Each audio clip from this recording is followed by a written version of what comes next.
Aku pun sempat ngalamin gitu, tapi diingatkan lagi gitu. Overthinking tuh nggak ngebawa kamu kemana-mana gitu. Kamu mikirin pencapaian orang lain juga nggak ngebawa kamu kemana-mana. Justru kamu yang makin menderita gitu. Kalau banyak nengok kanan kiri, jadinya susah ya ngeliat ke depannya ya. Ya, Baik, dan justru bikin kamu malah nggak fokus dengan tujuan yang bisa kamu capai. I see. Tapi melihat dari timeline gitu, aku sempat juga kan lihat uh, LinkedIn-nya Mbak Lia, nge-stalk Instagram Mbak Lia seperti biasa lah, kita do Iya, background ya. check gitu kan. Itu udah dari resign dari perusahaan besar, terus memberanikan diri menjadi content creator dan juga financial planner, and then somehow Mbak Lia juga akhirnya punya job baru gitu sebagai host, mulai menerima juga untuk as public speaker gitu. Nah itu juga Ya. kembali itu pindah lagi gitu ya ke comfort zone lainnya gitu. Itu gimana sih Mbak Lia pertama kali gitu pengalaman pertamanya? Mungkin pengalaman pertamanya, mungkin karena kalau misalnya jadi public speaker, karena dari dulu sering present kali ya gitu. Kebetulan dua roles terakhir aku itu memang mengharuskan aku hampir tiap bulan present lah gitu di depan bos-bos. Jadi kayak itunya udah lumayan terlatih gitu. Sisanya sih mungkin karena nama depannya A gitu, dari kecil udah kebiasa Panggil dipanggil sama super tahu. guru ya. Ya gitu. Dan justru in the end kesempatan itu datang dari social media gitu. Jadi buat teman-teman yang memang ingin berkarir ataupun punya side hustle gitu, I think it's really important untuk kamu share apa yang kamu bisa, apa yang uh, kamu pikir akan bermanfaat untuk orang lain dan apa yang bisa bermanfaat untuk kamu sendiri gitu. So don't worry lah, makanya aku bilang gak boleh baperan itu dalam karir apapun, gak cuma di professionals, tapi even kamu sebagai content creators pun ataupun freelancer, kamu tetap bisa act professionals gitu. Oke oke. Tapi juga sebenarnya itu ada tantangan terbaru sih kalau aku nggak tahu ya, my friends di sini ataupun Bali pernah mengalami. Tapi kadang gitu walaupun udah di private nih account-nya, mau ngepost sesuatu tentang diri sendiri, achievement ataupun uh, mau mempromosikan Kan sesuatu gitu. gitu, itu tuh ada Gak rasa takut enak. dan overthinking juga. Ya. Kira-kira tuh orang-orang bakalan menerima konten gue tuh gimana ya gitu, kayak apakah akan di Oh, komen, apakah mereka lihat apa sih gitu. oke. Ya dulu juga sempet sih mikir gitu, apalagi kalau aku ingat banget pas buka jadi public profile tuh yang pertama aku pikirin, kalau aku post, orang akan nanggepinnya gimana ya? Kalau aku post, yang nge-likes ada yang berapa ya? Kalau aku post gitu, yang kasih haters komen tuh seperti apa? Tapi in the end, social media itu it's your own page gitu. Itu bagian dari identitas diri kamu gitu. Selama kamu merasa diri kamu happy to post that gitu, it's okay, biarin aja gitu.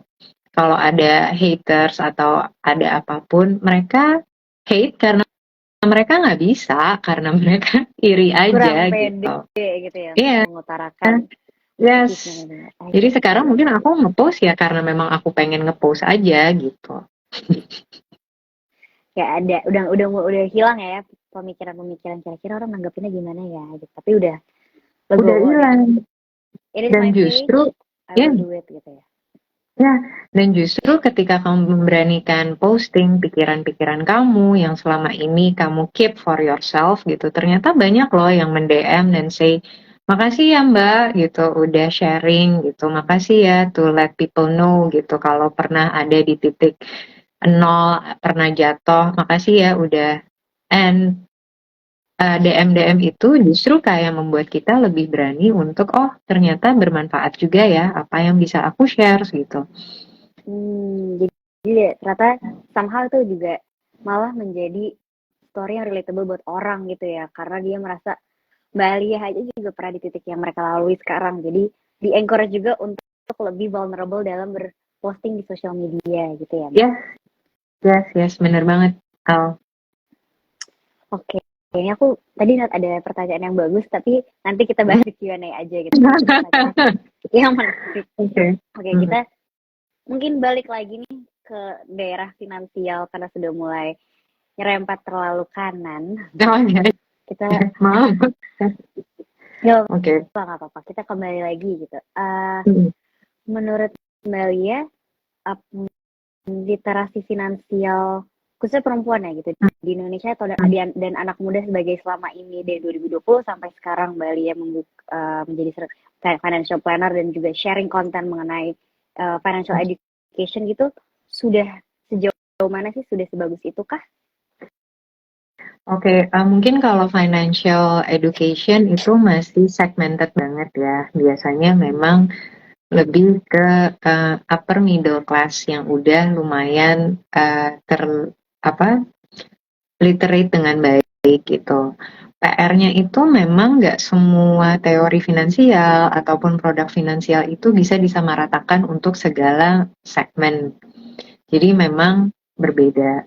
Dan yang namanya investasi itu adalah satu level ketika kita sudah mencapai pondasi finansial, kita sudah bisa menabung. Jadi soalnya suka banyak yang, nih gimana ya mau investasi, punya tabungan aja enggak gitu. Gimana nih, yang mana dulu nih gitu. Jadi memang kalau secara finansial ada step-stepnya, ada level-levelnya untuk mencapai investment knowledge tersebut. Jadi hal pertama yang harus dilakukan itu memang kita melewati tuh yang namanya survival mode. Apalagi kalau misalnya fresh grad gitu, ataupun first jobber gitu, di mana income kita masih yes, mungkin income-nya masih terbatas nih gitu. Belum ada tabungan cukup yang bisa disisihkan, tapi mungkin dengan bertanya di Maybank IG Live ini ya mendapatkan RDN kan ya hadiahnya. Ini boleh di-spill ya sih hadiahnya? No? Boleh Mbak. Terima kasih loh udah di reminder. Bener my friend. Ya, jadi ketika kita sudah melewati badai survival gitu, kita baru berpikir tabungan kita ini mau diapakan ya gitu. Dan setelah itu baru deh di masa survival ini justru adalah masa yang paling baik untuk kita gain investment knowledge kita, untuk kita belajar. Karena menurut aku uang besar ataupun kecil ketika kita tidak punya ilmu mengelolanya itu akan sama-sama hilang. Kalau kita tidak bisa mengelola uang kecil, kita tidak akan pernah bisa mengelola uang yang besar. Jadi itulah justru yes, justru kayak oke, gue belum punya modal yang cukup nih untuk misalnya diinvestasikan besar-besaran gitu. Start small dan start dari ilmu yang kita punya. Karena kalau kita tidak pernah memulai, ilmunya juga nggak akan pernah bertambah. Dan keberanian kita untuk mendapatkan produk-produk yang bisa menghasilkan return besar, itu juga tidak akan tercapai. Karena produk-produk yang bisa menghasilkan return besar itu pasti risikonya jauh lebih besar. Gitu. I see. Menurut Mbak Lia dari jawaban tadi gitu, itu ada hubungannya nggak ya sama orang-orang yang udah keburu insecure dulu dan overthinking dulu? Kira-kira kalau misalnya membahas tentang finansial tuh sesuatu yang kompleks dan juga sedikit personal gitu. Aku sih melihatnya talking about financial ke orang lain ataupun memulai financial journey itu sesuatu yang personal gitu, dan banyak mikirnya kayak mau mulai itu seperti apa ya, terus dengan posisi hidup keadaan sekarang kira-kira apakah bisa survive gitu, apakah bisa mencapai keinginan, apalagi juga sekarang udah mulai banyak banget konten mengenai merdeka finansial atau apapun itu gitu kan, jadi pressure tinggi gitu loh untuk keep up dan follow financial journey orang-orang gitu. Nah, overthinking ataupun insecure tentang memulai mengelola keuangan ataupun investasi itu salah satu hal yang membuat aku memberanikan diri untuk memulai semua ini adalah ketika aku nggak pengen nyesel pas tua gitu. Karena dulu tuh aku tinggal di rumah kakekku, jadi teman-teman kakek-kakek ini suka ngumpul lah, suka main gitu. Dan mendengarkan kisah-kisah mereka, ternyata ya ada beberapa penyesalan. Salah satunya mungkin kenapa ya dulu tidak bekerja lebih keras, kenapa ya baru kenal investasi ketika tua. Dan ditambah selama aku menjalani konsultasi finansial bertemu dengan para pensiunan, ternyata persiapan pensiun itu telat dilakukan. Jadi mereka justru melakukan persiapan pensiun tuh ketika mencapai usia 50. Di mana keberanian untuk berinvestasi justru lebih rendah. Karena udah berumur ya. Yes. Dan biasanya ketika kamu sudah mencapai 50, udah ketebak tuh apakah karir kamu udah di atas atau memang sudah stuck. Jadi kesempatan untuk mengubah ataupun mencoba karir yang baru itu jauh lebih terbatas. Ya kan? Paham. Betul. Dan salah satu lagi nih ya, kalau dengar sebenarnya kan nih yang aku nggak suka nih ya, kayak banyak anak-anak sekarang tuh menyalahkan, iya nih orang tua gue nggak ngerti investasi gitu, terus gue jadi sandwich generation atau apa. Jangan salah, di luar sana banyak kok orang tua yang telah menyiapkan tabungan pensiun, tapi mereka tidak pernah mengerti yang namanya investasi. Bukannya mereka tidak menyiapkan pensiun, tapi asal kamu tahu, ketika 20 tahun yang lalu gitu, bayangkan harga bensin aja ada di level 3 ribuan gitu. Sekarang udah naik ke 10 ribuan. Ataupun lebih malah ya. Yes. Atau sesimpel yang mau naik haji. Haji 10 tahun yang lalu ada di angka berapa dan sekarang di angka berapa gitu. Jadi kebutuhan itu yang namanya inflasi itu bergerak naik. Jadi kalau hanya ada di tabungan saja, itu tidak memungkinkan kamu untuk mencapai level pensiun yang cocok. Jadi banyak tamparan lah. Ya. Justru kalau kamu banyak dengerin orang deh gitu. Mereka curhat apa sih sebenarnya? Dan banyak bergaul lah dengan pensiunan. Dari situ kamu akan belajar apa yang seharusnya kamu lakukan ketika kamu masih muda. Jadi lebih kepada mempelajari hidup dari orang yang sudah melalui kesulitan-kesulitan itu gitu ya Mbak Alia ya. Jatuhnya kayak strategi tarik benang merah dari depan ke belakang dong. Kita bisa set where do you see yourself 20 tahun ke depan gitu. Baru kita tarik benang merah ke belakang. Benar. Tapi kalau kayak gitu, kita malah jadi fokus untuk mikirin yang akan datang nggak sih Mbak Alia? Kayak banyak banget tuh. Jadinya overthinking lagi. Jangan. Justru kamu gimana ya mau segini gitu. Nah, karena itulah justru kamu memang harus termotivasi, bukan pencapaian di umur berapa dan berapa, tapi paling tidak pensiun kamu itu nyaman. Termasuk misalnya membeli rumah. Karena ada banyak orang di luar sana selalu menunda untuk membeli rumah, yang akhirnya kita nggak tahu nih bubble properti terjadi. Yang tadinya bisa beli rumah misalnya di BSD zaman aku kuliah mungkin 2008-an gitu, di BSD tuh 200 juta, 300 juta masih dapat. Sekarang udah 2 miliar gitu kan. Jadi mungkin memang kita harus tetap terupdate gitu. Dan yang namanya uang itu akan terus terdepresiasi melawan inflasi. Bahkan kalau nggak salah aku ngitung 1 miliar itu dalam 20 tahun dengan inflasi 5% hanya akan jadi 300-an juta nih kalau nggak salah. 1M tuh. Ya. Wah, cukup jauh. Itu ada tuh di kelas Mama Bisa Saham. Nanti jangan lupa di follow ya, numpang. Boleh. Numpang promote. Cek lapak sebelah juga ya. Iya. Jadi memang aku tuh mengencourage kenapa buat perempuan itu belajar investasi.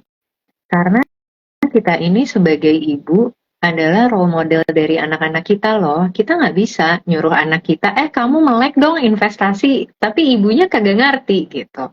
Tapi kalau kita bisa membekali diri kita dengan ilmu-ilmu investasi, justru anak kita akan dapat guidance. Apa kesalahan berinvestasi yang kita lakukan, anak kita bisa meminimalisir. Kalau kita berani melakukan investasi dan menjadikan ini habit, anak kita melihat, oh ya ini lifestyle, ini harus gitu. Aku nabung dan investasi itu harus gitu.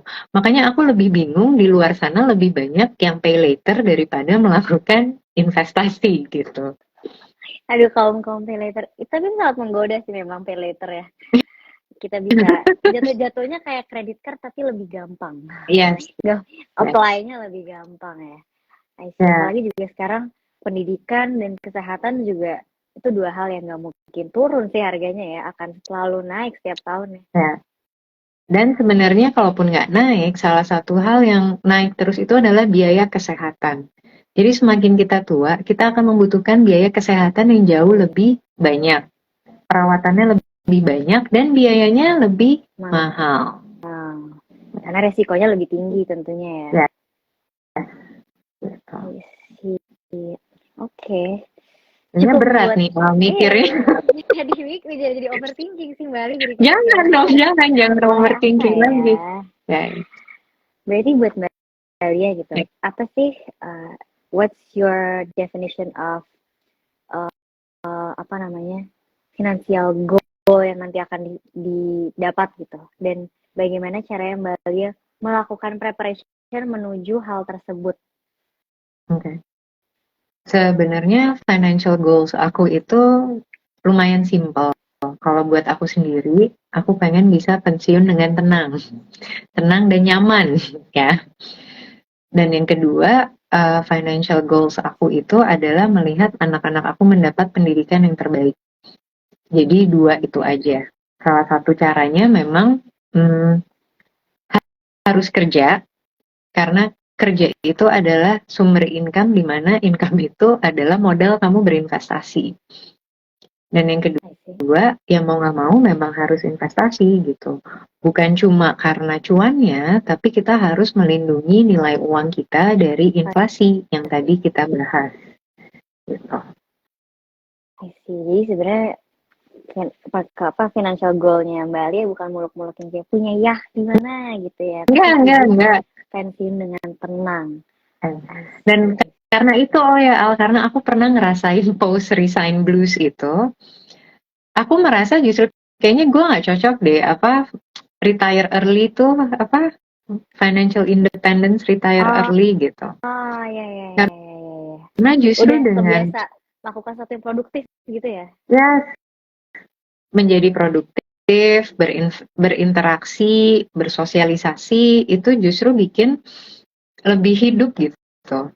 Memang punya uang itu menjamin gitu, tapi percaya deh ketika kamu mencapai nilai uang tertentu, orang-orang yang memang hobi beraktivitas itu nggak akan berhenti gitu. Mereka hanya akan melakukan apa yang mereka pikir bisa bermanfaat dan berkontribusi. Ini lucu sih Mbak Alia gitu ya. Ngomongin tentang tadi Mbak Alia bilang ada post resign blues gitu kan. Terus merasa you're alive kalau saat lagi melakukan berkreasi gitu, berinteraksi dengan orang, melakukan suatu hal yang produktif gitu. Cuman sekarang lately di tren perempuan-perempuan seumuran aku misalnya gitu, atau mungkin dia Gen Z lah gitu. Banyak banget yang kalau misalnya mau ngomongin pekerjaan capek nih, ujung-ujungnya jadi ngomongin ini Mbak Alia. Aduh capek banget pengen jadi trophy wife. Oke. Jadi semuanya di rumah gitu, nggak bekerja gitu. What's your thought about that gitu? Apalagi kan sekarang lagi ngomongin finansial gitu kan, dan apalagi juga ada stigma tertentu di mana mungkin beberapa household memiliki peraturan keuangan biasanya dipegang sama si ibu gitu. Ya. Oke. Sebenarnya nggak cuma perempuan, aku yakin di luar sana juga banyak kok yang pengen jadi trophy husband gitu. I think baik perempuan ataupun laki-laki punya kecenderungan dan keinginan untuk hidup nyaman, menurut aku ya gitu. Jadi kalau kamu memiliki mimpi itu sah-sah aja, tapi berapa persen sih yang akan berhasil menjadi trophy wife gitu. Ini hitung-hitungan persentase aja. Kalau kamu tidak berhasil menjadi trophy wife ataupun trophy husband, what would you do gitu? Plan B-nya tuh apa? Ya kan? Karena ya pada kenyataannya nih ya, misal gitu, ya aku udah punya pacarku anak sultan gitu. Tapi ya kadang berakhir jadinya jagain jodoh orang kan juga bisa. Jadi plan itu apa gitu. Dan gimana kalau kita coba ganti mindsetnya ya. Untuk menjadi seorang trophy wife, kamu itu harus ekstra bisa melakukan banyak hal. Nggak cuma bentukannya itu cantik, tapi sekarang misalnya kalau kamu mendambakan seseorang dari status tertentu, dengan lingkungan tertentu, bukannya kamu harus berpenampilan, berpendidikan, dan juga memiliki attitude tertentu gitu. Kenapa nggak kamu membiasakan diri untuk membangun hal-hal eksklusif itu untuk diri kamu sendiri gitu. Kalau kamu berhasil jadi trophy wife, good for you. Tapi kalau kamu tidak berhasil, aku yakin kamu akan berhasil di satu tempat yang lain. Jika kamu memiliki kriteria-kriteria seperti itu.